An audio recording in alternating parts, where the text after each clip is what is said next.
कुछ लोगों को समंदर पसंद है तो कुछ मेरे जैसे लोगों को पहाड़। पर इंडिया की इस खूबसूरत जगह ने एक नया ही ऑप्शन खोल दिया है, क्योंकि इसके जैसी अनोखी जगह पूरे इंडिया में कोई दूसरी है ही नहीं। ना ही ये समंदर है और ना ही पहाड़, फिर भी समंदर जैसा पानी यहाँ बहता है और पहाड़ों की बर्फ जैसी सफेद यहाँ की ये जमीन है। इंडिया का एक लौता वाइट डेजर्ट, ये है रण ऑफ कच्छ।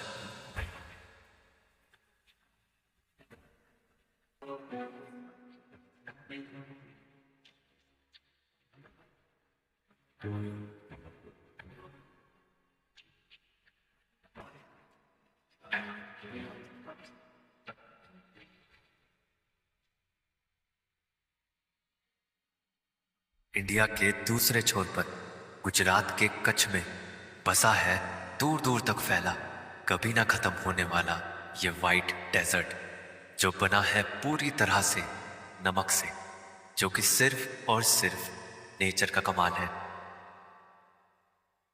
तो स्वागत है आप सब लोगों का इंडिया के सबसे बड़े वाइट डेजर्ट में, रण ऑफ कच्छ में। और रण का मतलब भी डेजर्ट होता है गुजराती में, तो रण ऑफ कच्छ का मतलब है डेजर्ट ऑफ कच्छ। और ये जितना दूर तक नज़रें देख सकती हैं, वहाँ सिर्फ आपको एक सफ़ेद दुनिया दिखेगी। और यहाँ पर आकर ऐसा लगता है जैसे कि पूरी दुनिया ही वाइट है, क्योंकि इसका कोई एंड नहीं है। फिर चाहे मैं ड्रोन से आपको दिखाऊं, चाहे कैसे भी दिखाऊं, ये पूरा एकदम एंडलेस वाइट डेजर्ट है। ये डेजर्ट कुछ 100-200 किलोमीटर नहीं, बल्कि 7,000 स्क्वायर किलोमीटर से भी ज्यादा एरिया में फैला है, जो पूरा का पूरा गुजरात के कच्छ डिस्ट्रिक्ट में आता है, जो बनाता है कच्छ को इंडिया का सबसे बड़ा डिस्ट्रिक्ट। और जहाँ पर अभी मैं बैठा हूँ वो कुछ दिनों पहले पूरा पानी से भरा हुआ एरिया था, और यहाँ अब ये पानी नमक में बदल चुका है। मतलब नेचर की बनाई हुई एक इतनी सुंदर चीज़ है कि पानी सूख कर ये एक इतने बड़े वाइट डेजर्ट में बदल चुका है। पर ये जो अभी खूबसूरत आप वाइट डेजर्ट देख रहे हैं, ये हमेशा से यहाँ पर नहीं था। यहाँ पर पहले सिर्फ पानी हुआ करता था और वो पानी कभी नहीं सूखता था। पर एक ऐसी चीज हुई कि जिसकी वजह से हमको ये रण ऑफ कच्छ मिला है, ये पूरा वाइट डेजर्ट मिला है इतना सुंदर। जो होने की वजह है वो मैं आपको बताता हूँ आगे। पर इसके बनने की वजह को समझने के लिए इस डेजर्ट की और गहराई में जाना पड़ेगा, क्योंकि इसके बीच में एक तरह का आइलैंड भी है, और उस आइलैंड को मेनलैंड या कहें कि बाकी दुनिया से जोड़ती है इंडिया की सबसे खूबसूरत रोड में से एक, जिसे कहा जाता है रोड टू हेवन।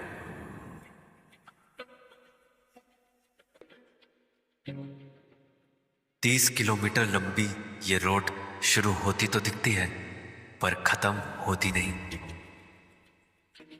इस पर चलते हुए ऐसा लगता है जैसे आसमान और जमीन एक हो गए हो, और आप कहीं दूर आसमान में जा रहे हैं, जिस रास्ते का कोई अंत ही नहीं है। और इसी वजह से ही इस रोड को रोड टू हेवन कहा जाता है। और रोड के दोनों तरफ का नज़ारा बहुत खूबसूरत है, बदलता भी रहता है। जैसे कि कभी पानी आ जाता है, कभी सोल्ट के वाइट डेजर्ट आ जाते हैं। और अभी जिस जगह पर मैं हूँ वहाँ पर ये दोनों चीज़ें हैं। इस एरिया को देखकर ऐसा लग रहा है जैसे एंटार्क्टिका में ग्लेशियर्स होते हैं ना, वाइट ग्लेशियर्स होते हैं, और उसके बीच में कहीं पानी होता है और ग्लेशियर्स के कुछ टुकड़े होते हैं, तो कहीं कहीं नमक के टुकड़े हैं पानी में तैरते हुए। तो एक ग्लेशियर की तरह दिख रहे हैं, जैसे कि कोई बर्फ का ग्लेशियर हो। और बहुत ही ज़्यादा यूनिक और बहुत ही खूबसूरत एक नज़ारा ये क्रिएट कर रहे हैं। मतलब रोड टू हेवन के थ्रू जो आपको नज़ारे दिखेंगे वो सच में हेवन के नज़ारे हैं, वो स्वर्ग के नज़ारे हैं, सच में बहुत खूबसूरत है। रण के इस हिस्से को जिस पर ये रोड बनी है कहा जाता है कच्छ लेक, क्योंकि साल के आधे टाइम यह पानी से भरा रहता है। और इस रोड को पार करके जो खूबसूरत आइलैंड आता है वो है खातिरपेट।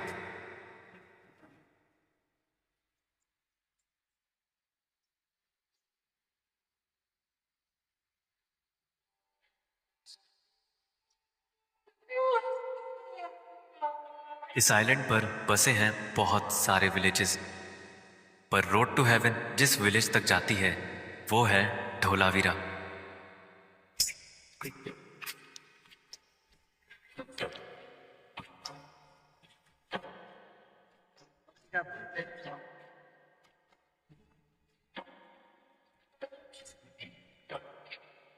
हेलो। अभी मैं देख रहा हूँ कैसा यहाँ पे कल्चर है या किस तरह से यहाँ लोग रहते हैं, क्या फ़र्क पड़ता है कच्छ के एक आइलैंड पे रहने से ज़िंदगी में। तो वो सब चीज़ें देखने आया हूँ मैं यहाँ पे। धोलावीरा में मुझे गलियों में लोगों से ज़्यादा गाय, बैल और बकरियां दिख रहे थे।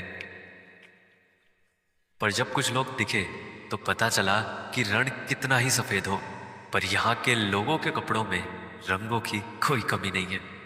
और मैं भी खुद को रोक नहीं पाया इन कपड़ों के बारे में पूछने से। ये तो कच्ची भरत बोलते हैं इसे। ये कच्ची भरत है। पहले पेंसिल से ड्रॉ करते अच्छा। हैं, फिर उसके ऊपर ये भरत काम करता है। अच्छा। 3 महीना या 1 महीना लगता है फिनिश होने में। अच्छा। फिनिश होने के बाद जब शादी हो जाती है उसके बाद ही पहनते हैं। तो ये चूड़ा भी जो पहन रखा है उन्होंने हाँ, ऊपर तक शादी होने के बाद पहनते हैं। अच्छा। उससे पहले तो उतारते नहीं आप चूड़ा कभी? नहीं, कभी नहीं, पूरी जिंदगी पहना है। पूरी जिंदगी पहनना पड़ता है? अच्छा। अच्छा, वह ऊपर नीचे करते रहते हैं ऐसे। अच्छा।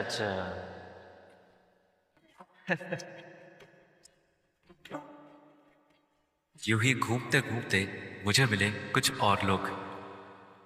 नमस्ते। हेलो, क्या बोलते हैं आप लोग? नमस्ते। नमस्ते बोलते हैं। बोलते राम राम। केम छो? मजा में? केम छो हो ना? मजा में नहीं? हाँ, मजा में एकदम। आप ये क्या खेती करने जा रहे हो अभी? अभी तो कोयला करने के लिए गया, कोयला पकड़ने के। कोयला कहाँ से लाते हैं? कोयला झाड़ी में बनाते हैं ना, लकड़ी में। सब लोग बनाते हैं इधर मतलब? हाँ, सब लोग इधर। अच्छा। खेती सूखी खेती है, सूखी कभी खेती। बारिश आती है कभी नहीं आती। अच्छा। और यहाँ कोयला बनता कैसे है भैया ने वो भी दिखाया। अच्छा। कांटा घुस गया मेरे पैर। हाँ। कोयला बनाने के लिए ये लकड़ी को काटकर उनका ढेर बनाते हैं, एक पिरामिड जैसे, और उसे पूरा मिट्टी से ढककर बस धुएं के लिए कुछ जगह छोड़कर आग लगा दी जाती है। और 2-3 दिन ऐसे ही धीरे धीरे जलते हुए लकड़ी कोयला बन जाती है। अच्छा, एक गर्म हो रहा है, अभी टच करूंगा तो मैं इसे। गर्म है थोड़ा। हाँ, ऐसे टूट जाएगा ऐसे। ओ, ये तो अच्छा कोयला है। हाँ, पक्का कोयला। यहाँ की कांटों से भरी झाड़ियों में उग रहे थे कुछ फ्रूट्स भी। ये क्या चीज है? बेर। अच्छा। तो ये आप लोग उगाते हैं या फिर नहीं, ये अपने आप बहुत उगता है? उगाते हैं सर, बेचता है बहुत। ये आपने उगाया हुआ है या फिर अपने आप हाँ, उगता है? उगाया हुआ है, बहुत उगाया था पण अच्छा। बहुत मीठा होता है। तो अच्छा है। और बेर खाते खाते भैया ने मुझे अपने घर लंच के लिए भी इनवाइट किया। ये तो सर खस्ती बना रही है ना। अच्छा। ये खेत का ही है आपके? हाँ, खेत का है। अच्छा। और गुआर बोलते हैं ना। हाँ, गुआर की वाली। फली। और लंच में थी यही उगने वाली सब्जी और यहाँ की स्पेशल बाजरे की रोटी, जो यहाँ बहुत खाई जाती है। और इस बाजरे की रोटी को यहाँ रोटला कहा जाता है, क्योंकि ये होती भी बहुत बड़ी है।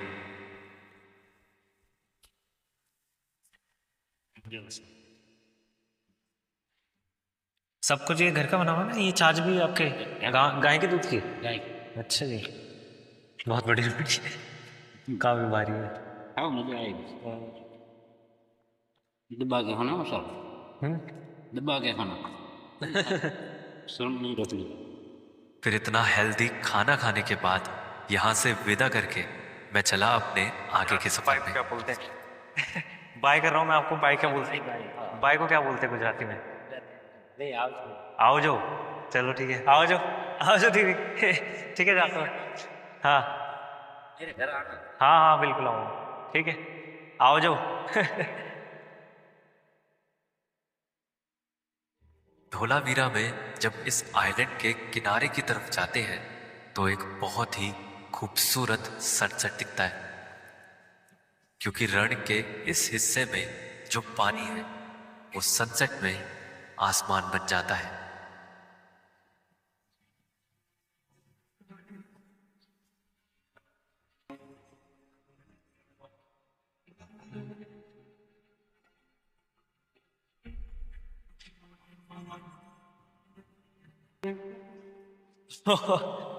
मेरे को ऐसा लग रहा है जैसे मैं हवा में खड़ा हूँ, जैसे अभी इस वक्त पे मुझे ऐसा लग रहा है जैसे मैं हवा में खड़ा हूँ।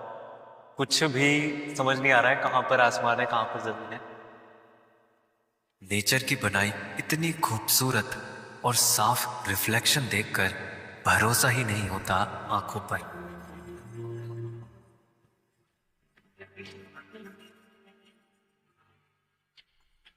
इस दुनिया में 2 साल हो गए इस मोमेंट पे, क्योंकि ये जो पूरी कच्छ लेक है उस पर एकदम एंडलेस रिफ्लेक्शन दिख रही है।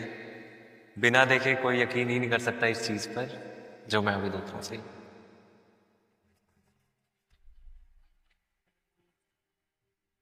पर जब मैं यही सनराइज पर वापस आया तो समझ आया पानी और आसमान का फर्क भी, और इस रण की अजीबोगरीब जियोलॉजी भी।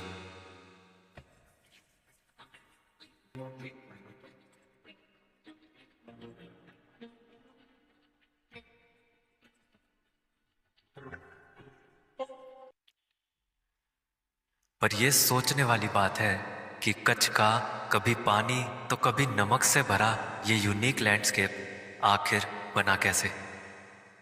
कई साल पहले कच्छ की ये ज्यादातर जमीन अरेबियन सी का हिस्सा हुआ करती थी, जिसकी गहराई तो कम थी, लेकिन ये पूरा पानी एक समंदर हुआ करता था जिसमें कई नदियां भी बहती थी। और पुराने मैप्स में भी ये हिस्सा एक आइलैंड की तरह दिखता है। पर 1819 में एक ऐसा अर्थक्वेक आया जिसने ये सब बदल दिया।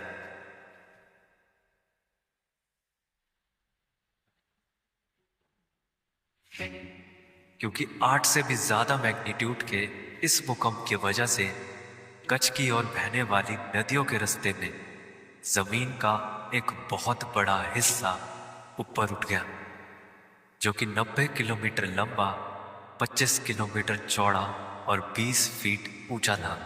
और ऐसा होने की वजह से कच्छ की ओर बहने वाली नदियां मुड़ गईं और कच्छ का बाकी अरेबियन सी से कनेक्शन भी बंद हो गया, जिससे कच्छ की जमीन का पानी भी धीरे धीरे सूख गया और हमें मिला रण ऑफ कच्छ। और भूकंप से बने उस जमीन के हिस्से को अल्लाहबंद कहा जाता है, जिसका मतलब है डैम ऑफ गॉड। पर कच्छ की बाउल जैसी या कहें एक प्याले जैसी जमीन आज भी मॉनसून का पानी रोक लेती है, जिसकी वजह से साल के 4 महीने ये 1 मीटर से भी कम गहरे पानी में रहता है। और गर्मी आते आते वो पानी फिर से सूखकर अपने पीछे इस सॉल्ट के वाइट डेजर्ट को छोड़ जाता है। पर कच्छ की जमीन में आज भी कई भूकंप आते रहते हैं, और यहाँ की टेक्टोनिक एक्टिविटी का सबूत भूकंप से बने कुछ कैनियंस भी हैं, जिसमें से एक यहाँ धोलावीरा में है, जिसे यहाँ के लोग कहते हैं भीमगोड़ा। और जमीन की इस दरार में भी बारिश का पानी भर जाता है।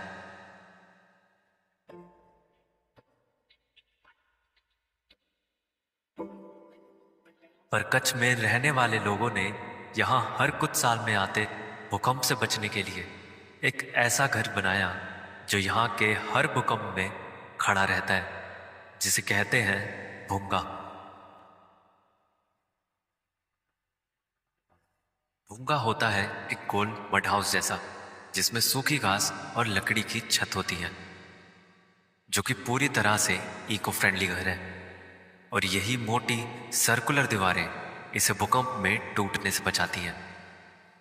पर यह सच में कितने कारगर है, यही मैंने इनमें रहने वाले लोगों से पूछा। तो आपको यहाँ इस घर में रहना पसंद है या फिर उन घर में रहना पसंद है, वो जो पक्के वाले? कहीं देता ही दे, हमारा देता है ये वाला? अच्छा, मकाना में भी के लागे आंगो पड़ी न कर काई ना लागे। क्या क्या मतलब? बोल रहा है कि ये तुमको पता है हाँ और गिरता है तो मतलब हाँ, वो वाला ऊपर गिरता है। हाँ, इसमें कुछ नहीं होता है। अच्छा, आप जब इसमें रहे हैं तो कभी भूकंप आया इसमें रहते रहते, इस वाले घर में रहते हुए? इधर 2001 में इधर 2001 में आया था। तो ये उस टाइम पे भी था ये वाला घर कुछ नहीं हुआ इसे?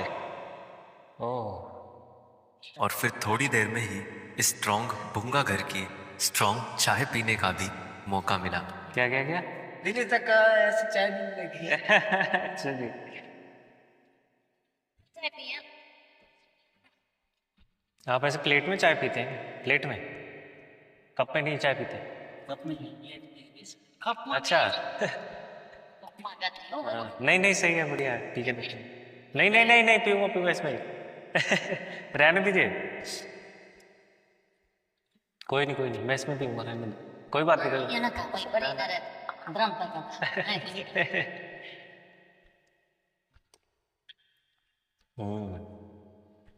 अच्छी चाय बनाई है।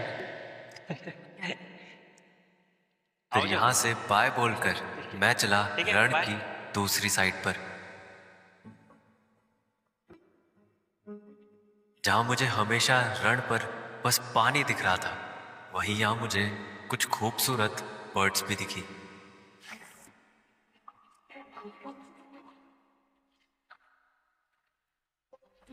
रण के पानी पर उड़ती ये है ब्लैक विंग्ड स्टिल्ट्स, जिन्होंने रण के सूने आसमान में जान डाल दी है।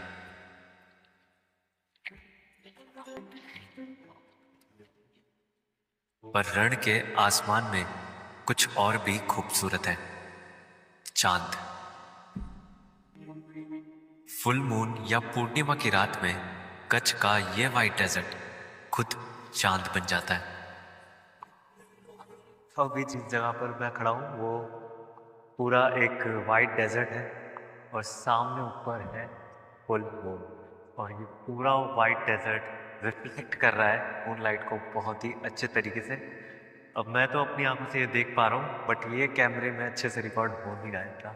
अगर मैं आपको लाइट जला के दिखाऊं तो मुझे सिर्फ अपनी आंखों से तो सब कुछ खूबसूरती से दिख रहा है। ये एकदम पूरा वाइट क्रिस्टल्स इसके जितने भी हैं सॉल्ट के, वो पूरा मूनलाइट को रिफ्लेक्ट कर रहे हैं। हाँ, तो फिर मैं आपको फोटोज में ज़रूर इस चीज़ को एक बार दिखा दूंगा कैसा लग रहा है।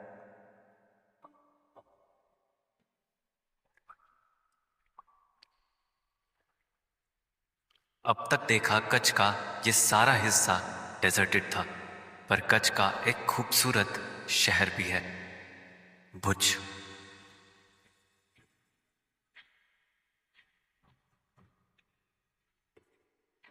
इस शहर की खूबसूरती को देखने के लिए सबसे अच्छी जगह है भुज की सबसे ऊंची हिल, भुजियो डूंगर।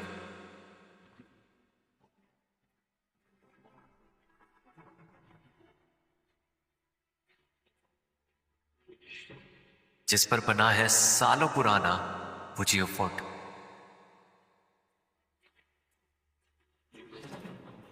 कई हजारों सीढ़ियों को चढ़कर आता है इसका हाईएस्ट पॉइंट।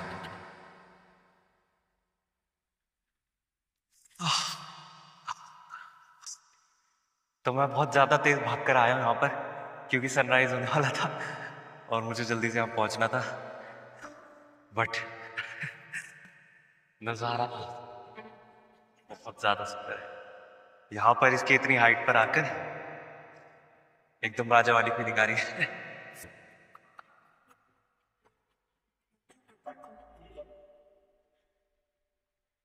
ये खूबसूरत फोर्ट कच्छ के रण से भी पुराना है, और ये बात भी सोचने वाली है कि नेचर की मर्जी से कभी भी कच्छ जैसी जगह या अल्लाहबंद जैसा डैम भी बन सकता है। बल्कि ये बात भी कहना गलत नहीं होगा कि आगे भी ऐसा फिर कुछ हो सकता है, क्योंकि नेचर ही बनाने और बिगाड़ने की ताकत रखती है। पर इन सबके बावजूद भी यहां जिंदगी रुकती